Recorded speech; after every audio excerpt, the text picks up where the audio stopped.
আসসালামু আলাইকুম সম্মানিত দেশবাসী, আশা করি সবাই ভালো আছেন। আমিও আপনাদের দোয়ায় ভালো আছি। তো বর্তমান সময় অনলাইনে ঢুকলে অনেক কিছু দেখা যায়, শোনা যায়, অনেক কিছু বোঝা যায়। আসলে বর্তমান সময়ের প্রেক্ষাপটে যে জিনিসগুলো ভালো লাগে, সবচাইতে আমার ব্যক্তিগতভাবে একটা জিনিস ভালো লাগছে, সেটা হলো বর্তমান সরকার উপদেষ্টা ডক্টর মোহাম্মদ ইউনূস সাহেব যে কথাটা বলেছেন, যে আমার বাংলাদেশটাকে আমি আসলে এক পরিবারে দেখতে চাই, এক ফ্যামিলিতে দেখতে চাই। এই কথাটা যে কতদূর গুরুত্বপূর্ণ, আপনাদের কাছে গুরুত্বপূর্ণ হোক বা না হোক, আমি ব্যক্তিগতভাবে আমার কাছে খুবই ভালো লাগছে কথাটা, এবং কথাটাকে আমি খুবই মূল্যায়ন করি। যেহেতু আমরা মানুষ, ক্ষণিকের জন্য দুনিয়ায় আসা, আমাদের জীবনে এত কিছু বড়াই করার নাই।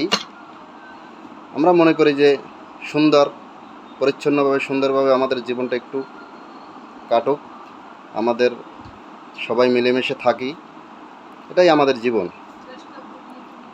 দেশটা দুর্নীতিমুক্ত হোক।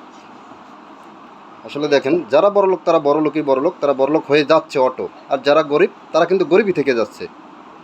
দেখেন, এমনও মানুষ আছে এই দেশে, কি খাবে, খাবার জিনিস নাই। আবার এমনও মানুষ আছে, কে তার অর্থ খাবে, খাবার মানুষ নাই।